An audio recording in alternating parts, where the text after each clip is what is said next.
This evening we have a public hearing set.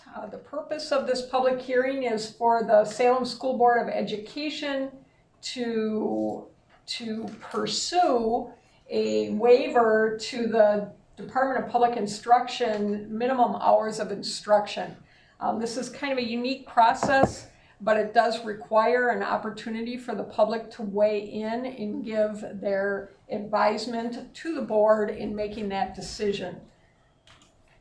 You can see that this was posted as a public hearing. We offered an opportunity for anybody from the public to share any thoughts that they had about that. They could have shared them by email, or they could have shared them with a recording to the board. But at this point, based on the submission requirements we had, we did not have any public input that came in related to that. Just to give you a little bit, as you can see, these were the different options that were posted. It was posted in the information sent to the Kenosha News, sent to the West of the Eye, posted on our website, and then also posted in places where we typically physically post them. The DPI, Wisconsin Department of Public Instruction, sets a minimum level of instructional hours. You can see based on this that half-day kindergarten requires at least 437 hours. Grades K kindergarten for full day requires 1,050, and this would go all the way through 6th grade. And grades 7 through 12 require 1,137.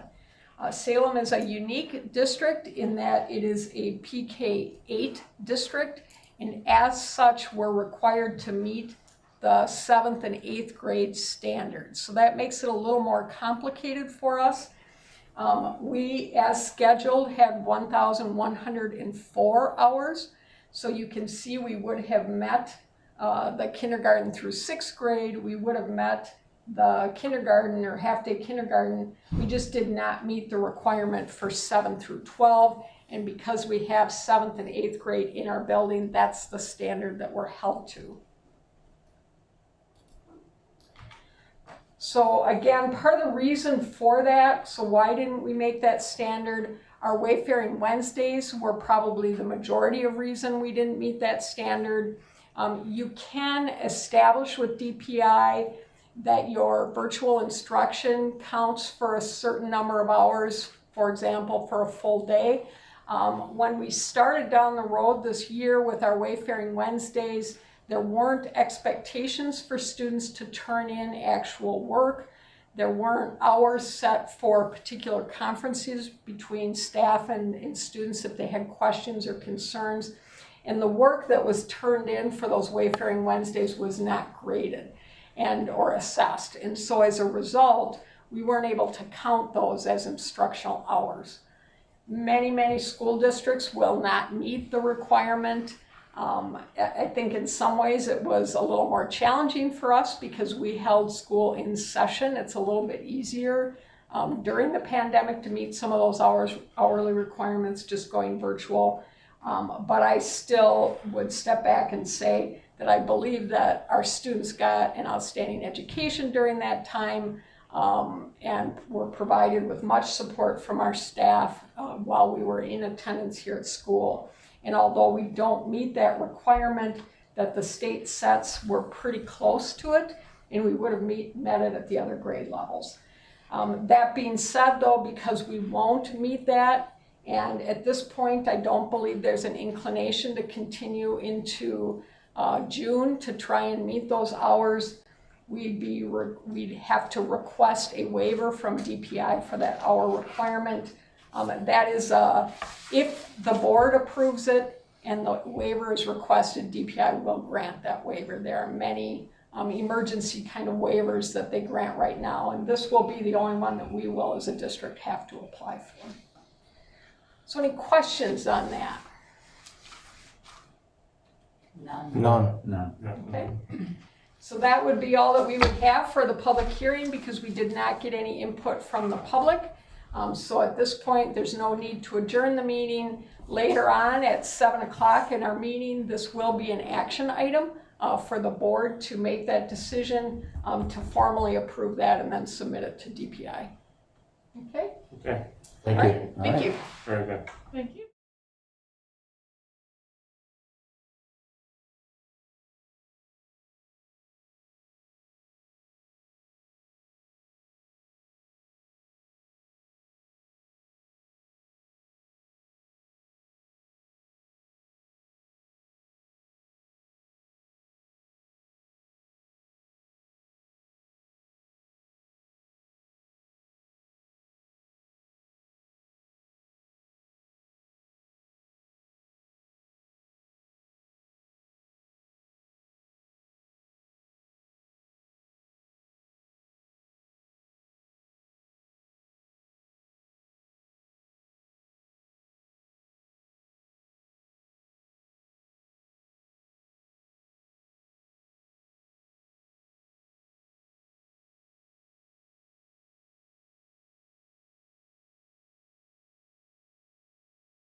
Hello, I call this meeting to order at 7 p.m. We have all of us here present physically, Nick Poloni, myself, Dana Powers, Ted Gergen, Jack Nikolai, and Steve Brown.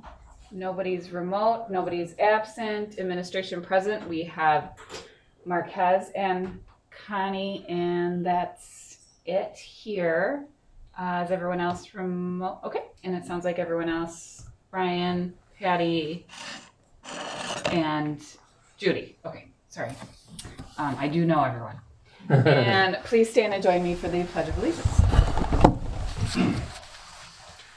I pledge allegiance to the flag of the United States of America and to the republic for which it stands, one nation, under God, indivisible, with liberty and justice for all. There is just one change to the agenda. We had thought we would be approving a contract this evening for our ESL foreign language teacher, and that did not get completed, so that can be pulled off the agenda then. I'll take a motion. I move to approve the agenda with the noted change. So moved. Second. All those in favor? Aye. Opposed, and motion carries. I do not have anything to report on tonight. So for staff spotlight, I just did want to recognize our administrative professionals on Administrative Professional Day. We have a great crew and they really keep this district running. So recognizing Diane Deegan, Jade Schmitz, Nicole Hall, Gail Lindstrom, Deb Morgan, and Dawn Ravel for all the work that they do in so many different ways, to recognize them for Administrative Professionals Day, which was last week. Yay. Yeah. Yay, thank you. Excellent. Thank you. Clerk's report. Yes, just one or several items. The first, the certification of the Board of Canvassers that we did on the 8th of April. And Dawn and Pamela were there with me, and you can see the official canvassing numbers. At 1,054, Jack Nikolai, Nick Poloni at 1,003, Ted Gergen at 997. There were a total of 35 write-in votes, and the total number of votes altogether for both the Village of Bristol, Village of Paddock Lake, and the Village of Salem Lakes, 3,089.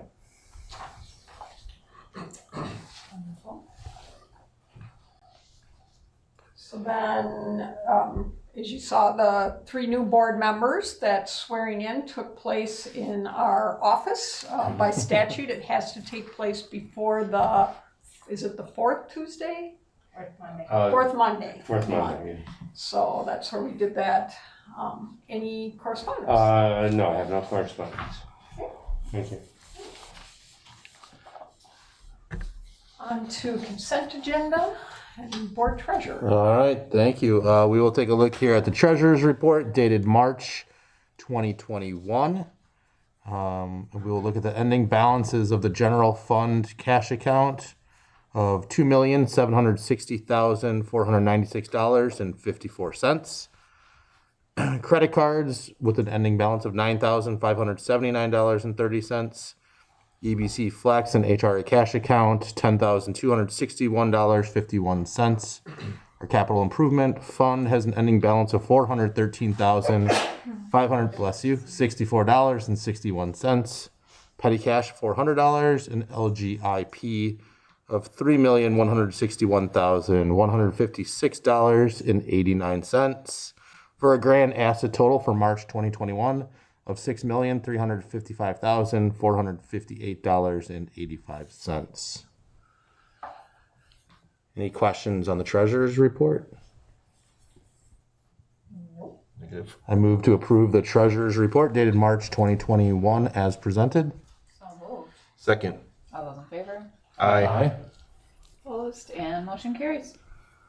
Okay, we could take a look at the payment of accounts payable bills dated 3/12/21 through 4/23/21. And those checks number include 70080, I'm sorry, 70080 through 70177 and 202000595 through 202000662. The total for the checks for 3/12/21 through 4/23 equal $800,521.32. Any questions at all on the accounts payable bills? No. We're good.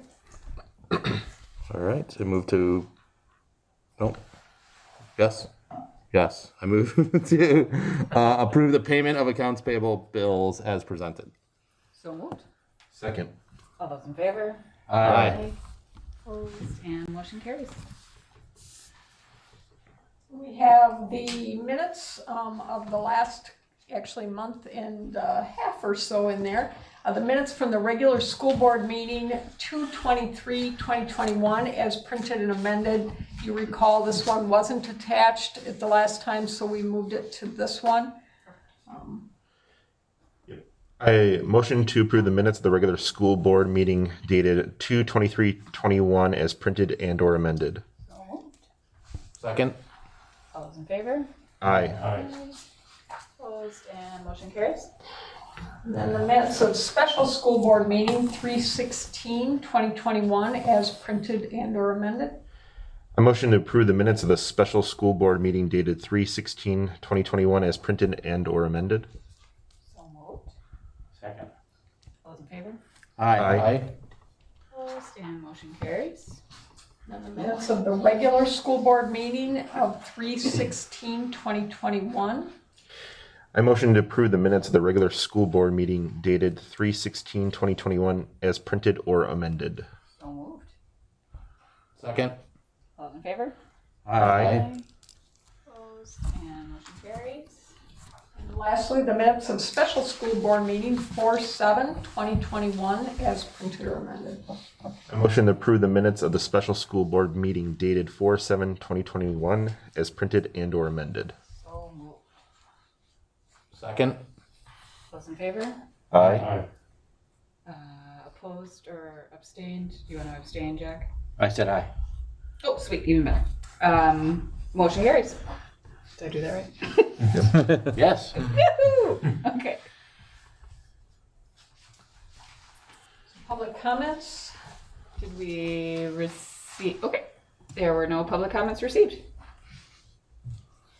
Then on to annual board reorganization. Again, this is statutory following the election. So this evening we have the election of officers. To make that easier, you'll see a series of ballots in front of you. There are 3 ballots for each one. One would be first a nominating ballot. And so you could, as we go through the offices, you would nominate someone by checking who you wanted to nominate. We would pick those, and then depending upon how many people were nominated, then it would go to vote, and then potentially a second vote if there's not a quorum of the board that was approving that. And so the way under the law, this is officer election is one of the only things that can be done by secret ballot. We would start always with president nominations. Nominated candidates at that time may decline the nominations, so we would start out and say looking for nominations for president. Everybody would mark who they wanted to nominate for president. Diane will collect them and give them to me. Please fold them when you hand them to Diane, and then I will mark off. Then I will tell you who's been nominated. That will cause the vote. To make things faster, all 5 names are on there, but not all of them would be up for vote. Does that make sense? Yep. And if we don't get a majority of the board on the vote, then we would go to a second vote, taking the lowest vote total off. Okay? So starting out with nominating for president.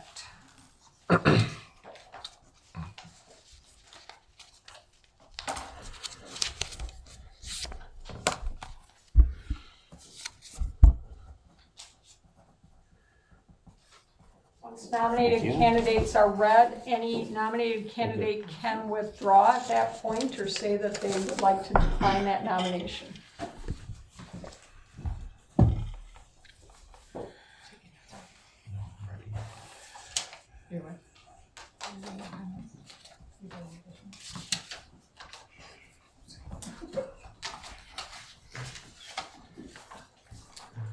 There's only one candidate up, and that would be Dana Powers. And so if you could vote at this point.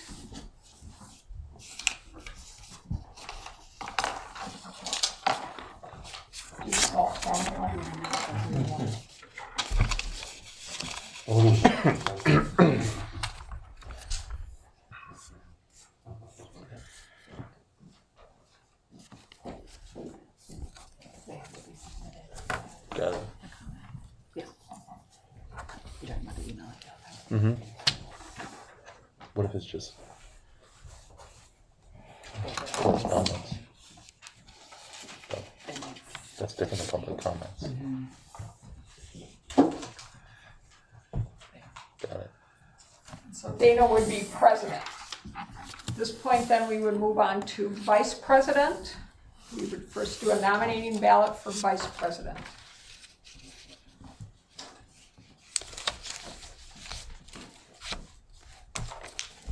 I'm gonna get your stuff in there. Got a little Fitbit on Her there. watch is smiling at her right now.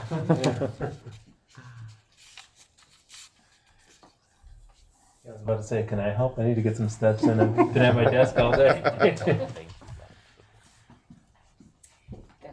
I heard it was nice outside.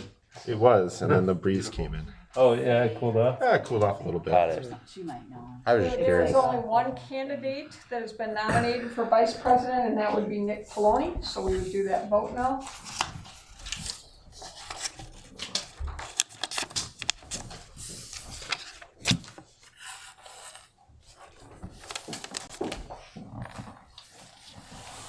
Do you wanna, I wonder if we can. Sorry, I'm just trying to streamline it, like, can we like, do one at a time? Yeah, we're flowing. We're fine. We're flowing.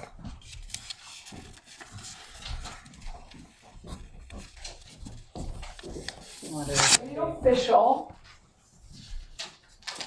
drum so roll? Nick Poloni would be the vice Oh, president. surprise! What? Get out. That's not right. The- Just trying to do this officially. And then we would have a nominating ballot for treasurer.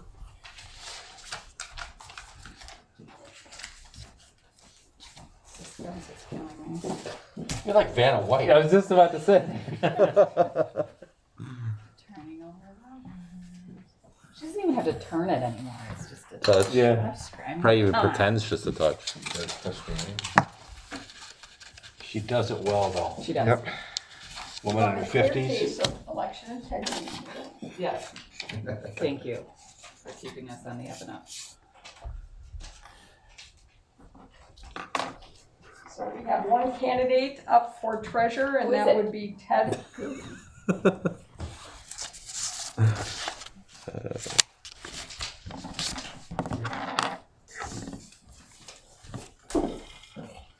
Luckily there's not a write-in space. That's Always a awkward. difficult one. Mickey Mouse. Right. It's not me today. The intent of the nominating ballot is so that if somebody did want to make a challenge or look at having that role, they could do that without having to. Come back in. A little nervous. It is? I heard it. What? We have clerk. Clerk is on the clock. Draft week. That's NFL draft. Oh, really? Yeah. You got what I'm I saying? got you. I don't know such things. Clerk is on the clock. Yeah, all right. Got one football fan in here at least.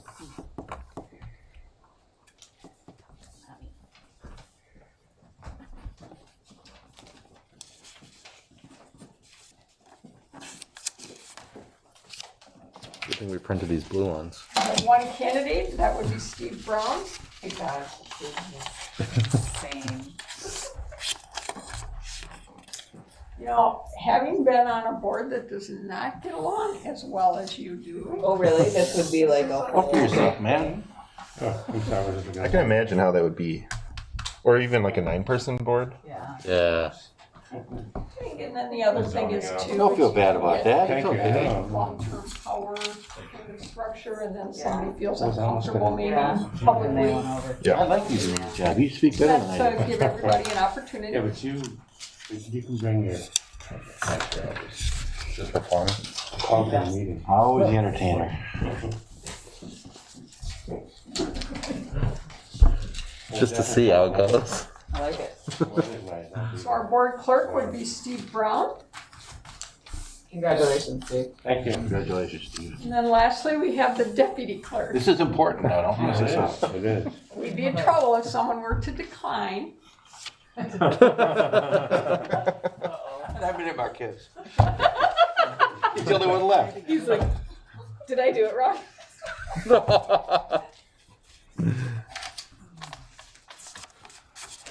I'm just doing this. Can I have the yellow one? Do you want one of these blue ones?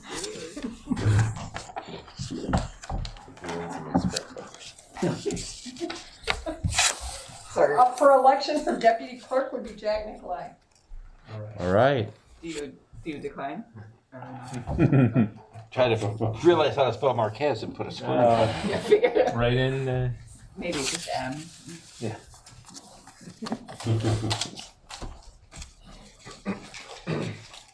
We should have timed that, no matter how This it is the peak of excitement for It the really evening. is. Yes. This is, Dun, dun, We dun. need a drum roll and the trumpet.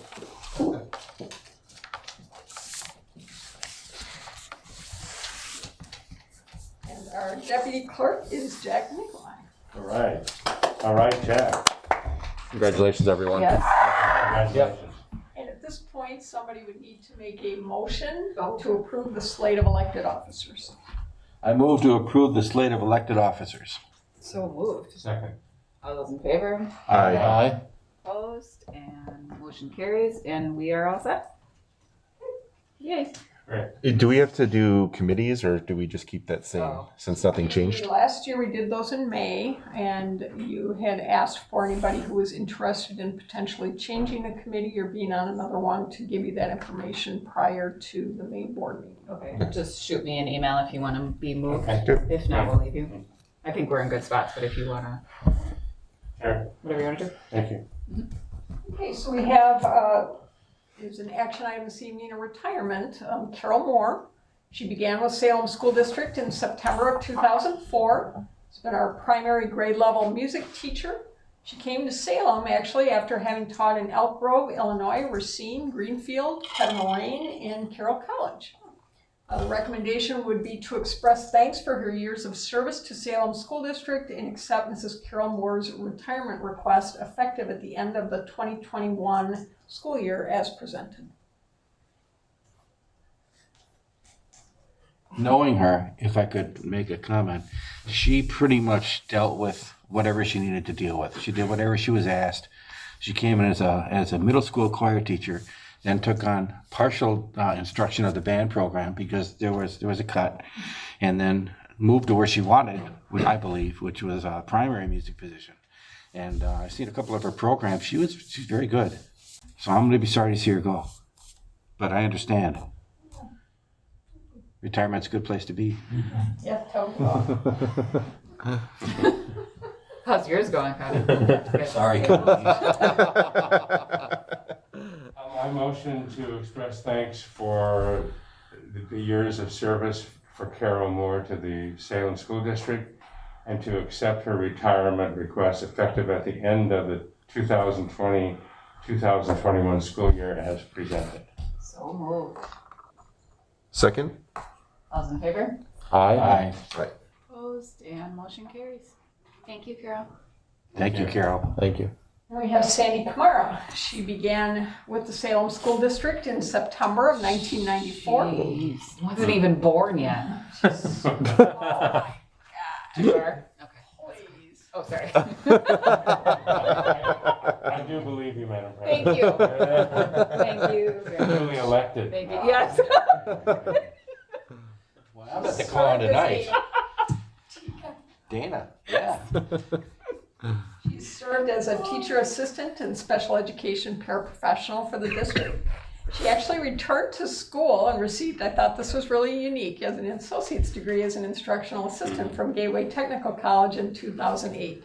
Testament to that, always wanting to be better and work harder for the kids. Our recommendation this evening would be to express our thanks for her years of service to Salem School District and accept Mrs. Sandy Kamara's retirement request effective at the end of the 2020-2021 school year as presented. She's such a sweetheart. That's gonna be sad. Anybody? I move to express our thanks for the years of service for Sandy Kamara to the Salem School District and to accept her retirement request effective at the end of the 2020-2021 school year as presented. So moved. Second.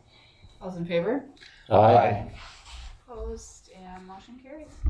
Thank you, Sandy. Thank you, Sandy.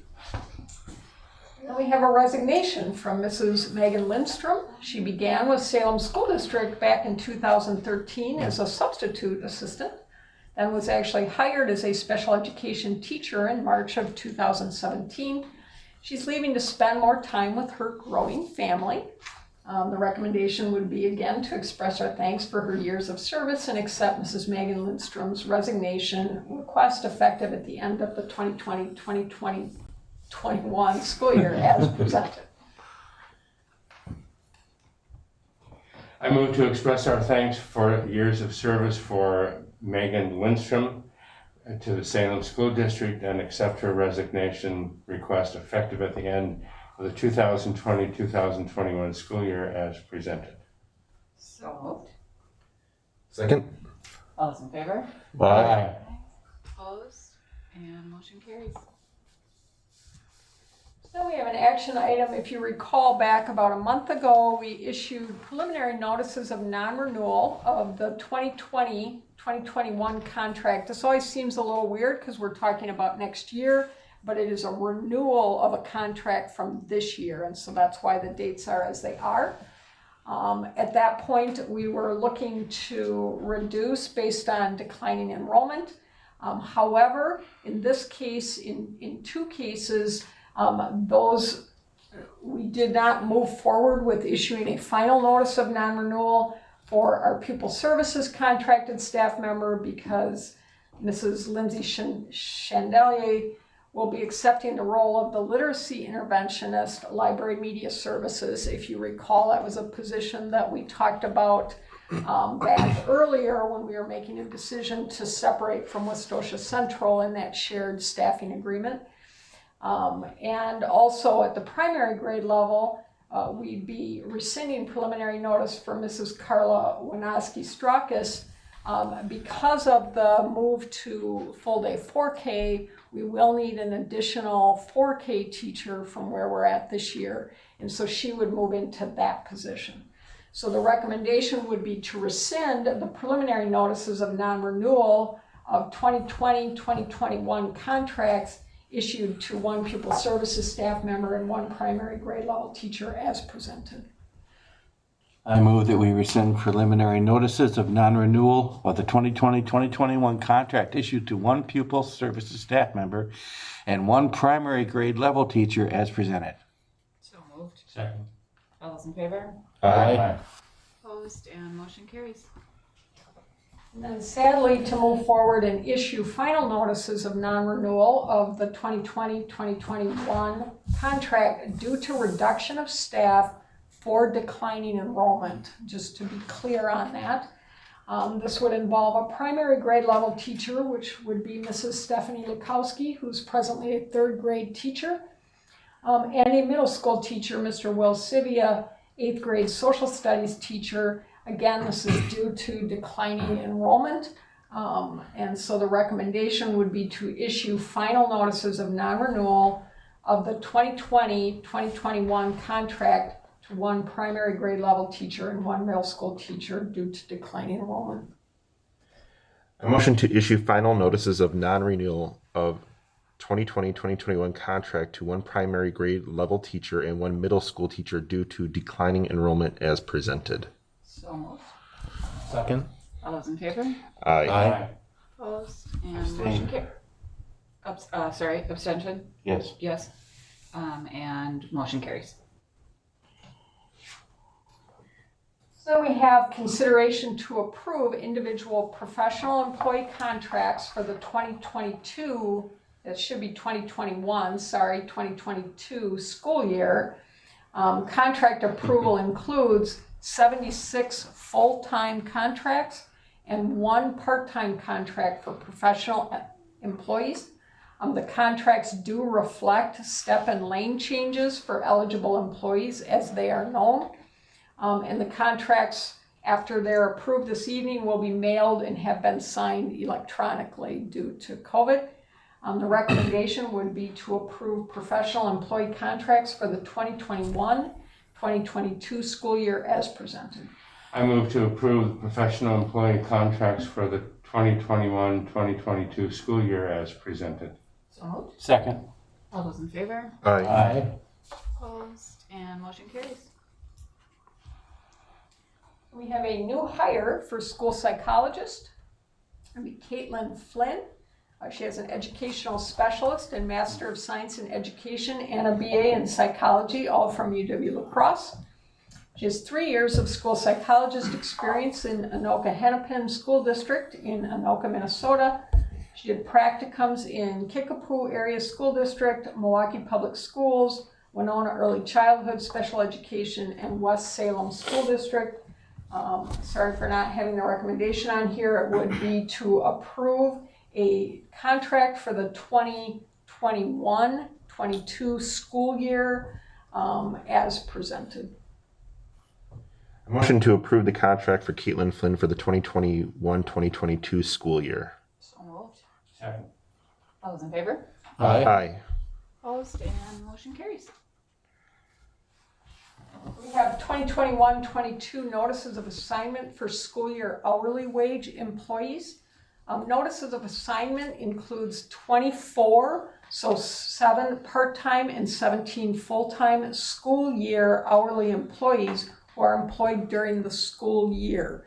This is important because with hourly employees that are just school year employees, you have to provide them assurance that there will be a position for them when they return at the end of the summer, or otherwise they're considered effectively unemployed and eligible for unemployment at that time if the district does not issue those notices. This is, as I said, a legal requirement that ensures the employee that the intent is to employ them following the summer break. The district still has the ability, however, because these are considered at-will employees, to reduce staff provided it gives 2 weeks notice. So for example, if enrollment changes result in not needing a particular position, upon 2 weeks notice, the district could still reduce those positions next fall. There will be additional positions that are given this notice at the May board meeting. We're still kind of trying to work out what we're going to do in terms of designated building subs and a couple positions here or there. But if by the end of the school year a staff member is not given a notice of assignment, they are then issued a layoff notice. So the recommendation would be to approve notices of assignment for the 2021-2022 school year as presented. A motion to approve notices of assignment for the 2021-2022 school year as presented. So moved. Second. All those in favor? Aye. Opposed? And motion carries. This is where we had the hearing earlier this evening to request that DPI waive the required hours of instruction for the 2020-2021 school year. You can see that we posted for that public hearing, and that was held this evening at 6:30. We did not get any community feedback or any, either verbal or written comments related to that. You can see that DPI does require a certain number of instructional hours. What's unique about Salem School District is because we are a PK8, we're held to the highest standard of our grade levels, which means we're held to that would be the grade 7 and above. So that would be the 1,137 hours of instruction. We certainly meet it for the lower levels, but we do not meet it right now for the grades 7 through 12. The main reason for that was because our Wayfaring Wednesdays early on in the year provided activities for kids but did not involve assessment of those activities or a requirement that students participate in those, so we were not able to count those hours. As we moved into December and January, we were, based on what the expectations were of that time, but we still will be short on hours. We ended up doing this last year also, if you remember. Many districts will do this. It's always sad to a certain extent if we're not able to meet that requirement, but I do believe that having, knock on wood, having been open to in-person instruction for the entire school year, our kids received significant benefit from that. And the only way we were really able to do that was to establish those Wednesdays where our staff was able to do their planning and working. So the recommendation would be to approve submission of a request to the DPI to waive the minimum number of hours of instruction set forth in Wisconsin Statute 121.02 for the 2020-2021 school year due to the ongoing COVID-19 public health emergency. It's my understanding, as last year, once the board approves this, then DPI will approve that.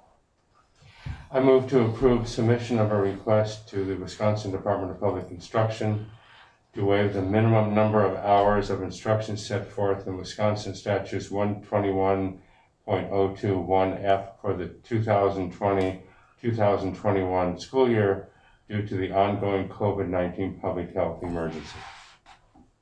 So moved. Second? All those in favor? Aye. Opposed, and motion carries. So the Delsman transportation contract, so our present contract actually runs for 2 more years. And that contract allows for a 5% increase in 2021-22 and a 6% increase in 2022-2023. They do have some new management over at Delsman.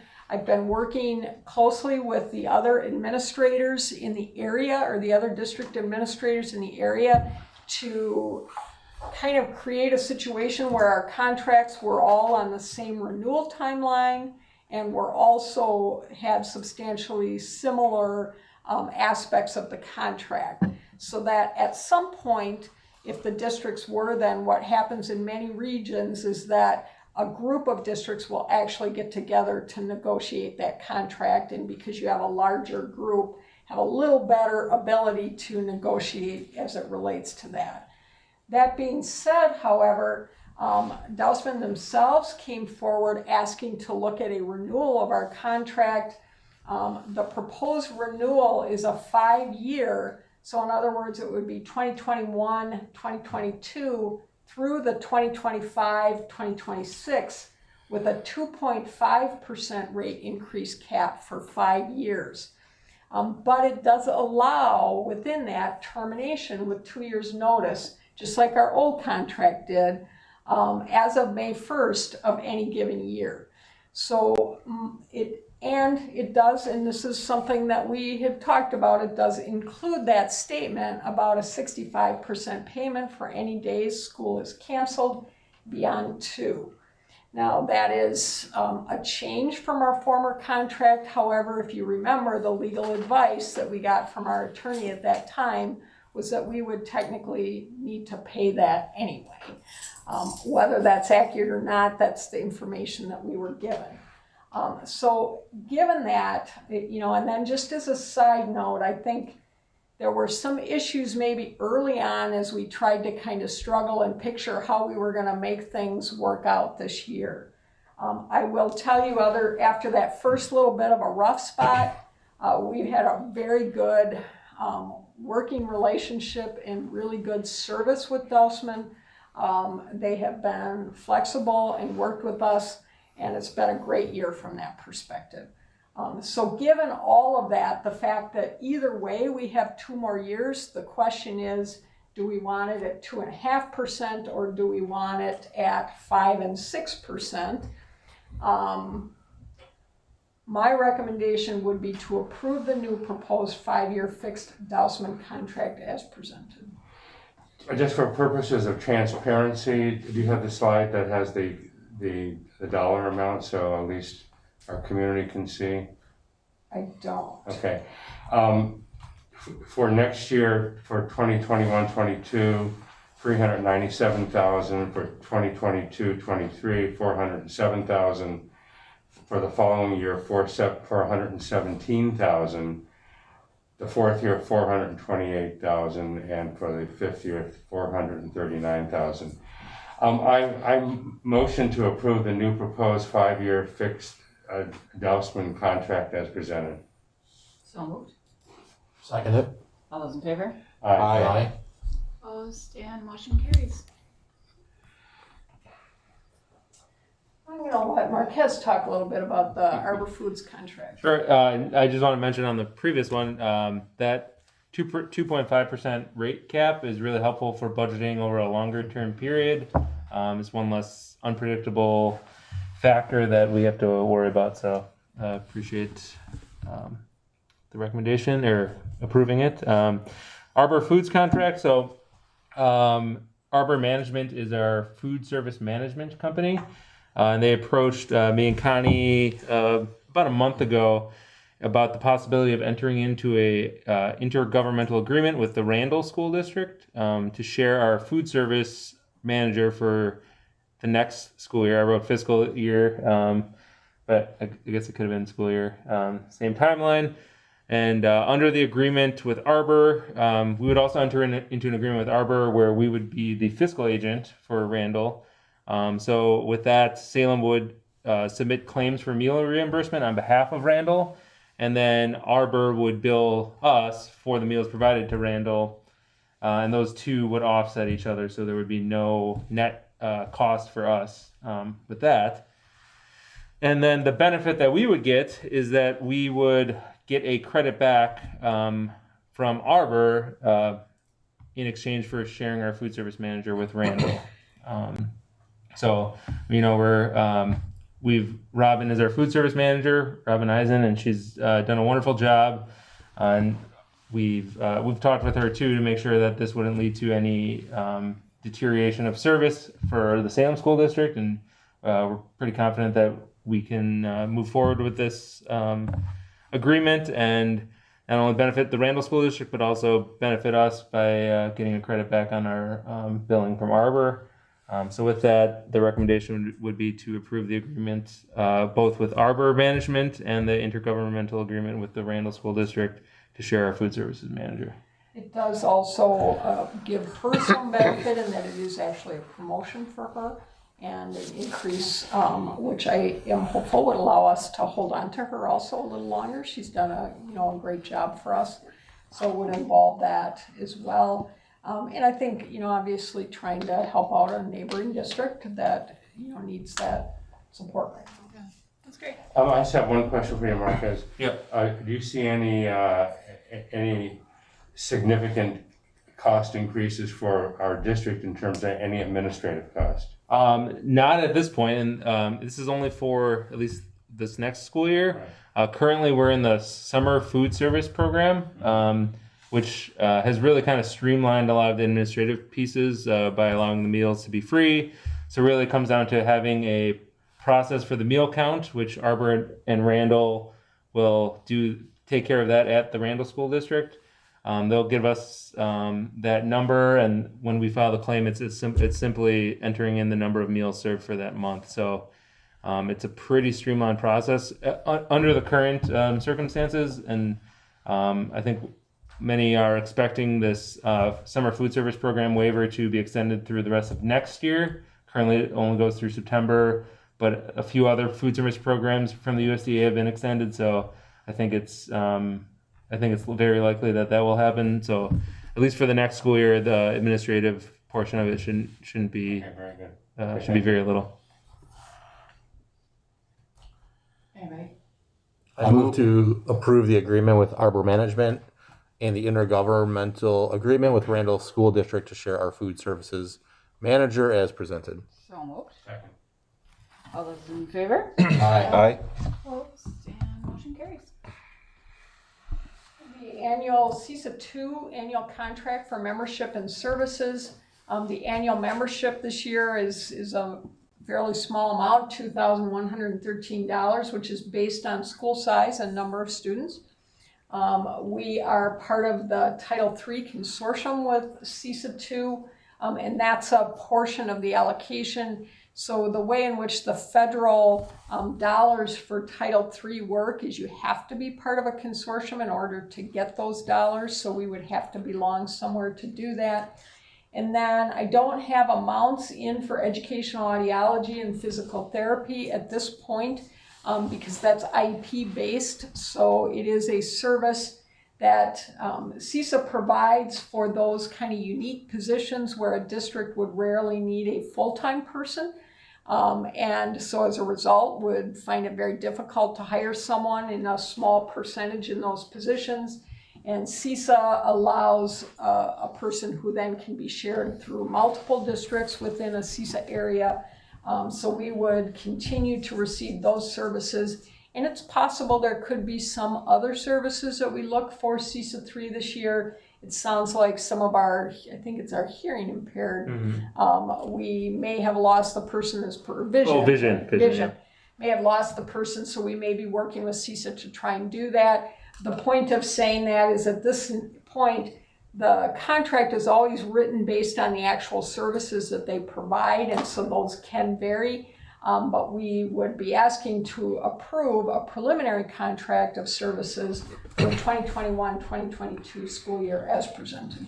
Let me say, as I'm honored to represent our district as a member of the Board of Control for CISA 2, and Dr. Hanrahan and the staff, they do an outstanding job, and we meet every month, the third Tuesday of every month, and I'm always just blown away by the total amount of services that CISA 2 does, and so I just wanted to make that statement. Cool, thank you. You want to make a motion too? Sure. I motion to consider for approval the CISA 2 preliminary contract for services for the 2021-2022 school year as presented. So moved. Second. All those in favor? Aye. Opposed, and motion carries. So we have quite a range of things this evening. We have consideration of bids for concrete repair and replacement. We asked to bid 10 by 10 squares for purposes of comparison. We'll likely do more concrete than that. It's the kind of thing where, once you kind of get started, if you've been and looked at some of our sidewalks and curbing, we definitely have some problems with it deteriorating.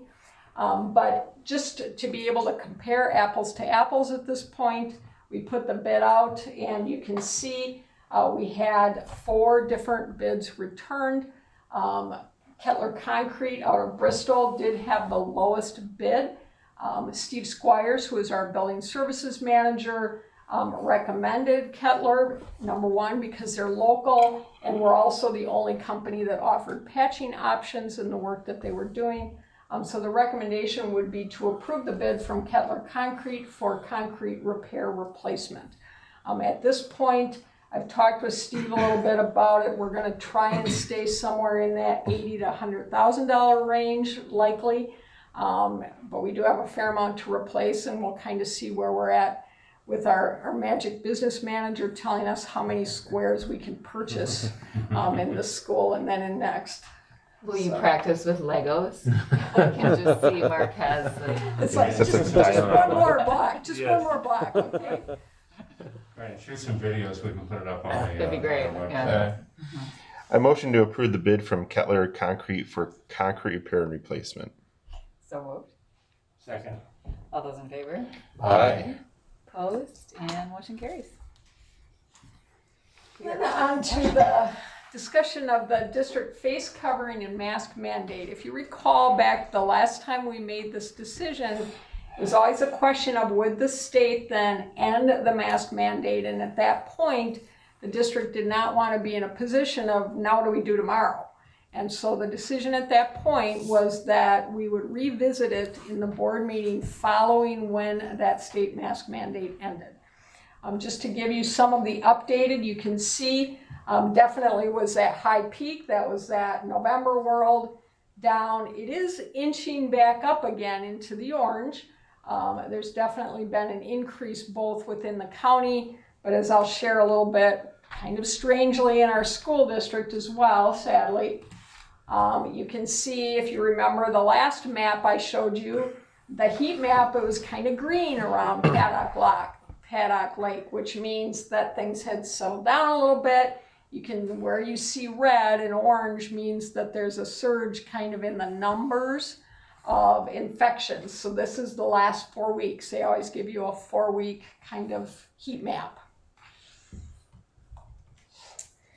Vaccination status in Kenosha County right now, about 37.51% of the population has received at least one vaccination. So still obviously not to that conversation around herd immunity at this point. And we've definitely had an uptick here at Salem School. Right now, we presently have 8 of our on-site students who have positive or active COVID tests. That means that they have been, they tested positive within the last 10 days. So your positive, active case lasts for 10 days. So we're up to 8, which is one of the higher actually amounts that we've been at. Now, why is that?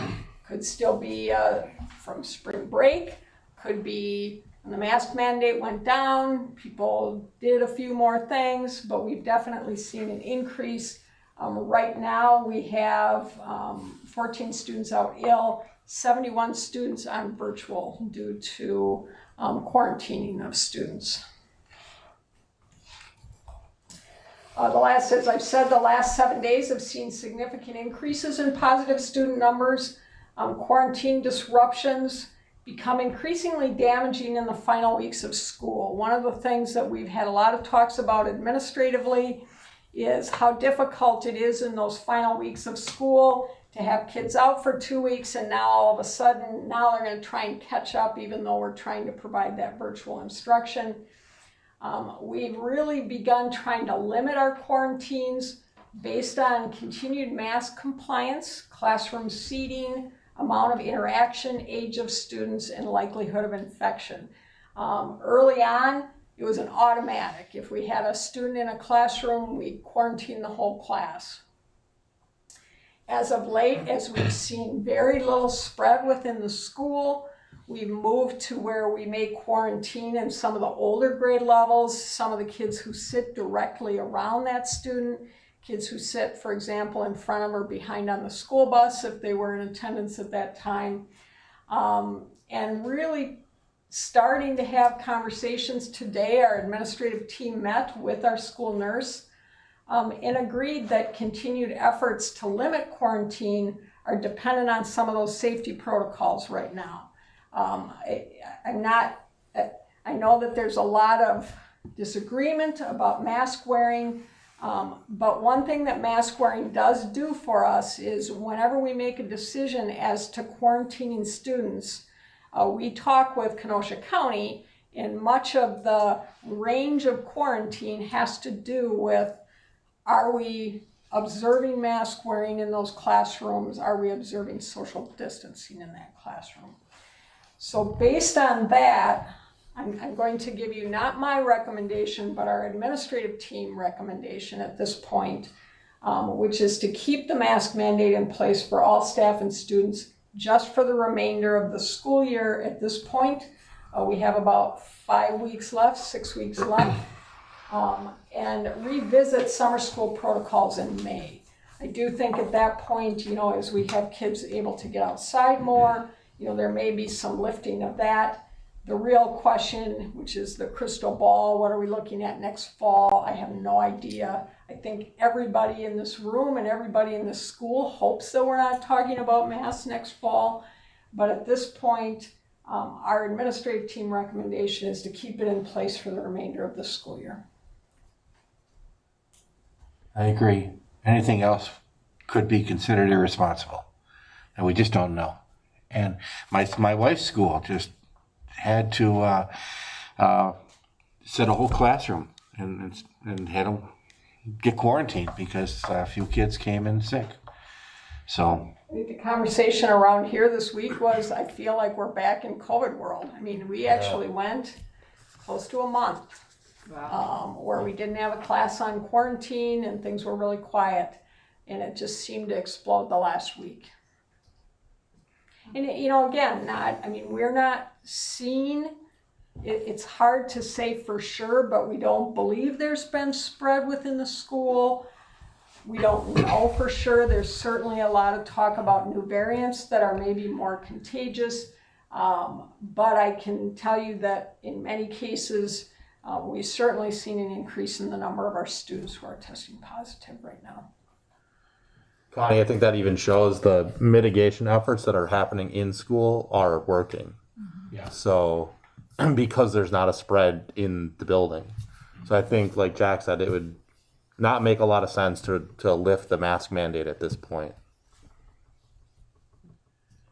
Agreed.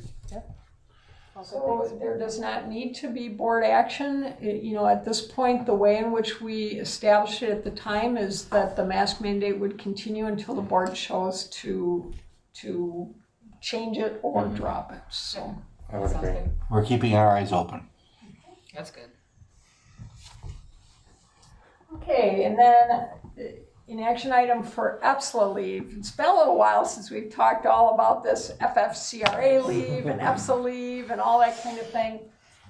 If you recall back last year, the Emergency Paid Sick Leave Act originally provided for up to 10 days of paid leave for the following reasons. Again, subject to quarantine, advised to self-quarantine, seeking a diagnosis of COVID. And some of those are at full pay, some of those are at 2/3 pay. For example, if you're caring for a child or somebody else who is subject to the quarantine. The American Rescue Plan Act added some of the following, which would be going to get your immunization, for example, seeking or awaiting a result of a diagnostic test. The employee's employer has requested such a test. So again, expanded. Just to let you know, providing though the leave now is voluntary, the first time that it came through, which would have been last spring, it was not voluntary on the part of the employer. It is now voluntary. There are tax credits available for employers that provide that leave taken against the employer Medicare payroll tax. This is a good thing because in the past, there was no reimbursement or anything else. That was just a cost to the district, and many times resulted in additional costs because we would have to find a sub then to cover that class while we were paying for that leave. One of the things though that we are looking for a potential change is that in the past when we had employees that were quarantined because of an exposure in class, that was over and above the FFCRA leave. But at this point, now that employees have access to vaccines, so if you have an employee who has been vaccinated, if a student tests positive in that classroom, that employee is no longer required to quarantine. And we know that people have differing views about the vaccine, but our recommendation would be then that the district no longer provide leave over and above if somebody is required to quarantine from an exposure at school. However, that employee would still have access, if the board approves it, to the EPSLA leave, which allows up to 10 days in that time period. Right now, the recommendation, so the original FFCRA leave went through the end of December because we were waiting for the administration to turn over. The board extended it to go to the end of February.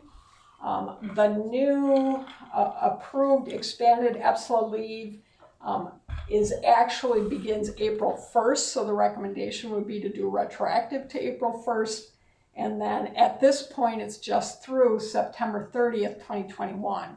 May well be extended, but at this point, that's what the EPSLA leave allows for. And our recommendation would be to approve that expanded EPSLA leave as described in the ARPA, retroactive to April 1st and through September 30th, 2021. Motion to approve the expanded EPS LA leave as described in the ARPA retroactive to April 1st and through September 30th, 2021. So, Second. all those in favor? Aye. Opposed, and motion carries. So on to you. All right. 2021-2022 budget update.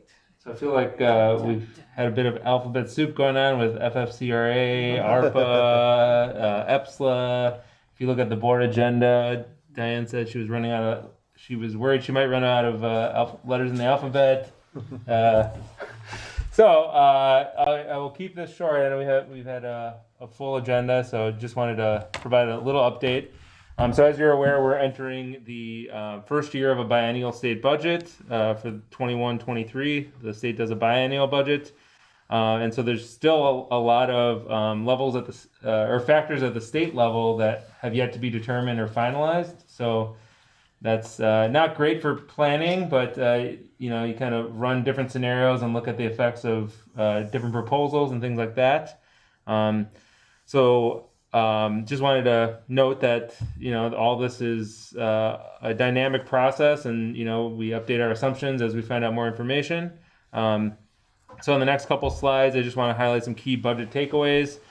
We are using the Baird budget model. So that's a very robust Excel spreadsheet that kind of allows you to run all these different scenarios and change variables. And so we are using that and the information we have available to this point to kind of come up with some of these figures. So I've included I don't know if you guys are looking on your Chromebooks. I know for me, the view comes in a little weird. The pictures kind of cover the words. So if you can see the screen up there, I did include two graphics, and one of them highlights the first one highlights the revenue limits formula. So that's kind of determines how your district's revenue is calculated, or at least 90% of your revenue approximately. So the first square on that revenue limit formula is resident membership, or what they call FTE, full-time equivalents. You multiply that times the per pupil dollar amount, and then you add in one-time or non-recurring exemptions, and then any ongoing recurring exemptions, which doesn't apply here, and that's how your revenue limit is calculated.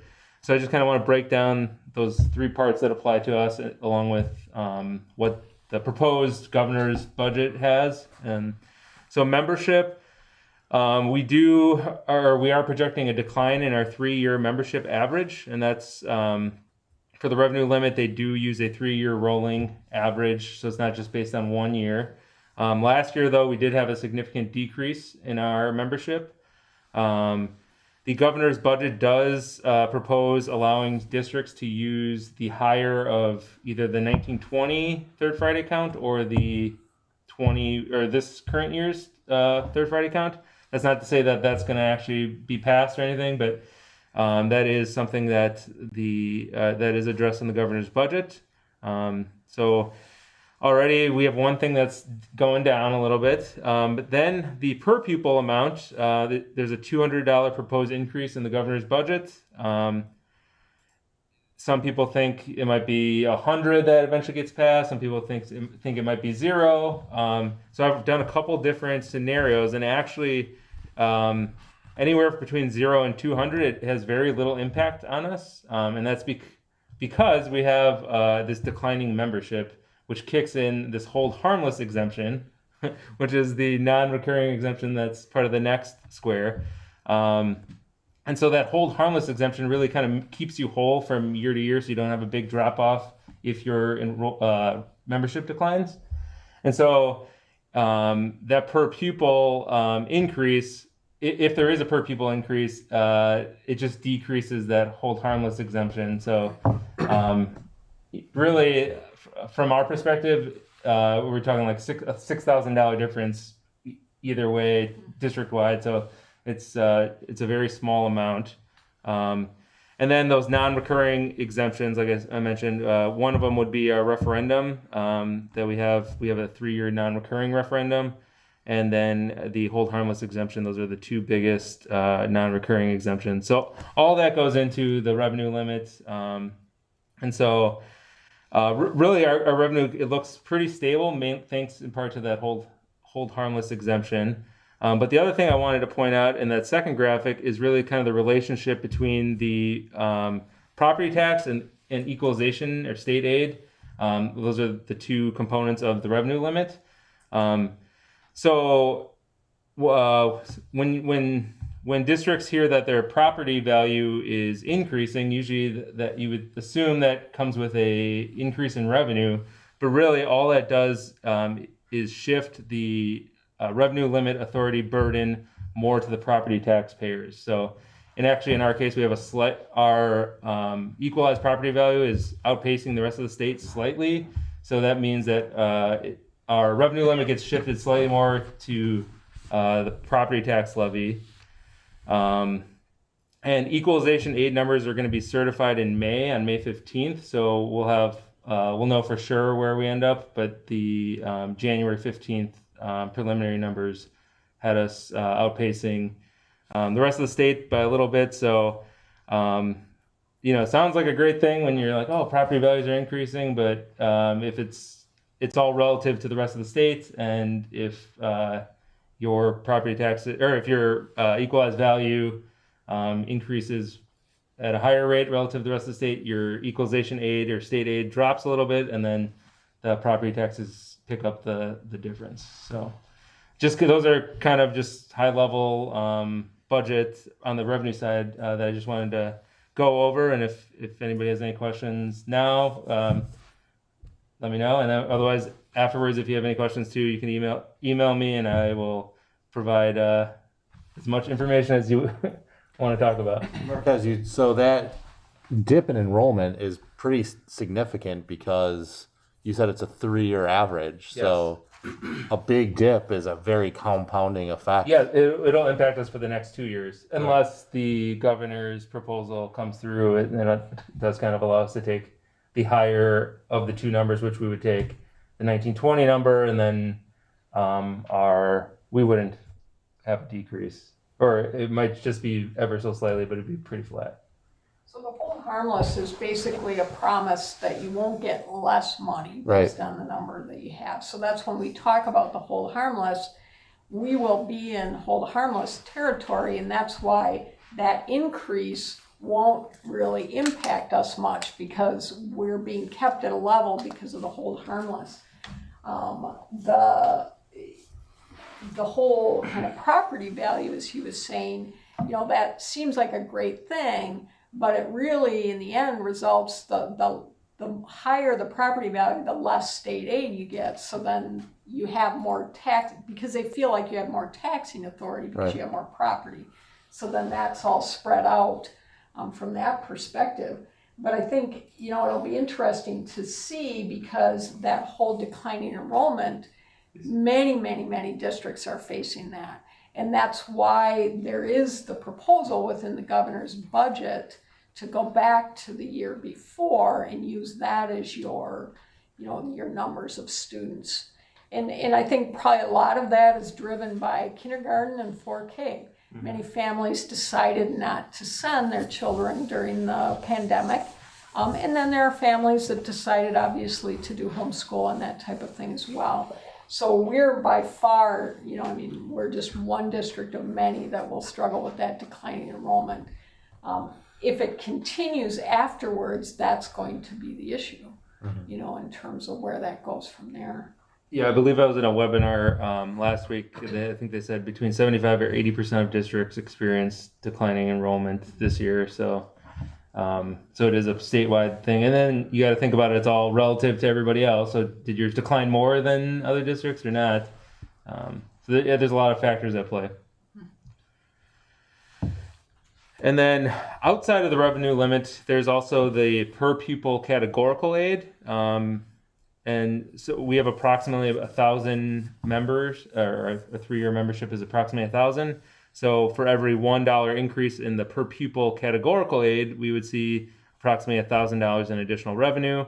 The governor's budget is proposing an $8 increase, and so this would bring in approximately $8,000 in additional revenue, and that is outside of the revenue limit.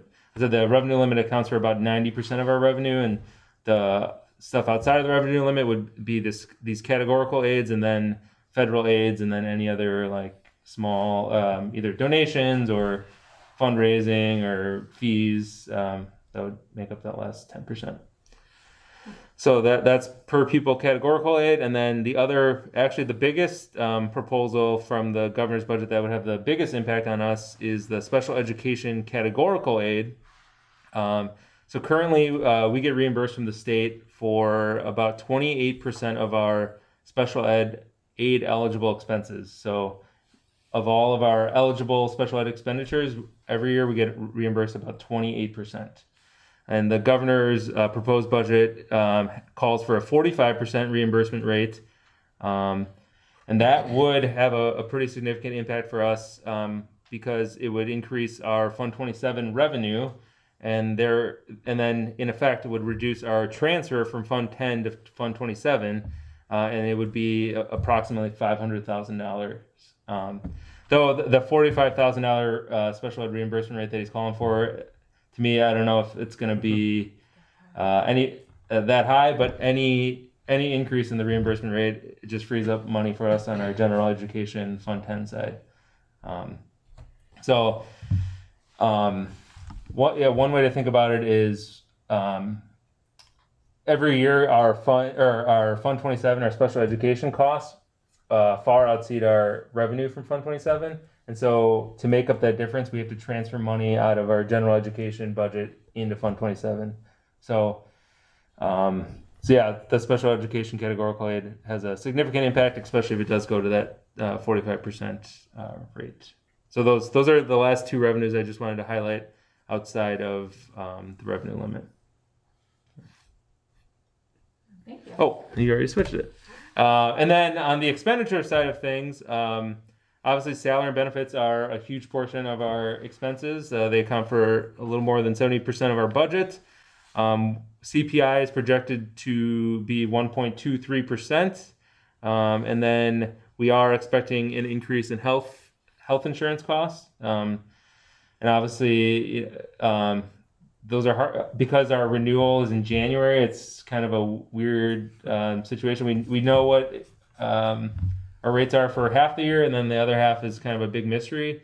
And so one of the things that Connie and I have brought up is about potentially exploring is trying to get our renewal date shifted to a July date or a September date, somewhere a little closer to the beginning of the school year, so that would allow us to budget for that and not be caught off guard one year when insurance rates jump and we didn't budget enough. So that's one thing that we are exploring.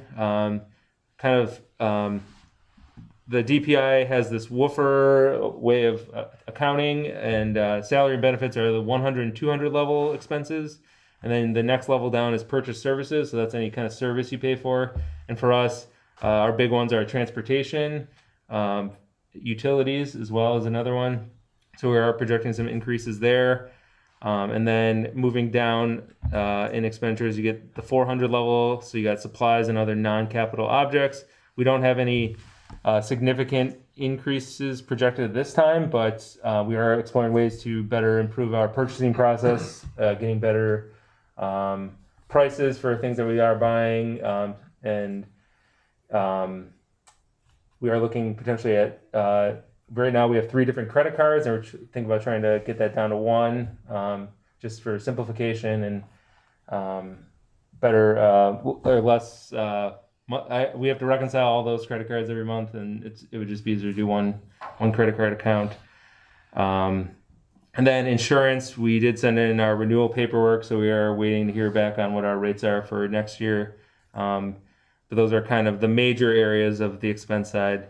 And yep, next month we will update you with any changes or any more information that's come in. Actually, by next month we will have the equalized property value number finalized, and there will likely be a little more idea of what is the state budget going to look like, and what things are going to be included and what things are going to be not included. So we will have updates at next board meeting.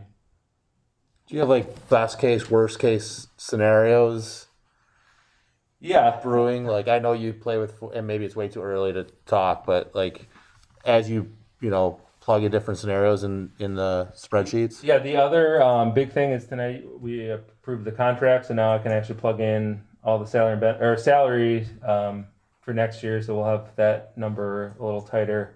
But I mean, really, when it comes down to it, if I had, I don't know if I would. I'm not really banking on that 45% reimbursement for special ed, and I always try to be a little more conservative on the projections, because it's better to be like, oh, hey, we have more money than we thought, than to have to make cuts, in the fall. Yeah. But I think that hold harmless exemption, and there's actually another kind of mirror one called the declining enrollment exemption. I think those two really kind of keep us whole, and so I don't think we really feel as much of a. If I had to guess, it's gonna be pretty similar to this year. Got it's it, not gonna. I guess that's middle of the road estimate, but even worst case scenario, I guess worst case scenario would be a $0 per pupil increase, no increase in special ed. But I don't think that is likely either. So. Thank you. Well, I'll get you some more detailed numbers. Next one, we'll have a couple different scenarios, and we'll have those ready for May. Thank you. Thank you. No committee reports, because we didn't hold committee meetings. At this point, I'm not recommending a committee meeting until we get some final, as I said, I think at some point we get into that May, June world. We probably want to sit down and start talking a little bit more about some of the facility study information and that kind of thing. But a lot to accomplish tonight. So we on board meeting, the next regular school board meeting would be 7 p.m. Tuesday, May 25th, 2021 here. And that's all I have this evening. Fabulous. I move to adjourn the meeting at 8:12. Second it. All those in favor? Aye. Opposed, and we are adjourned. Thank you. Thank you.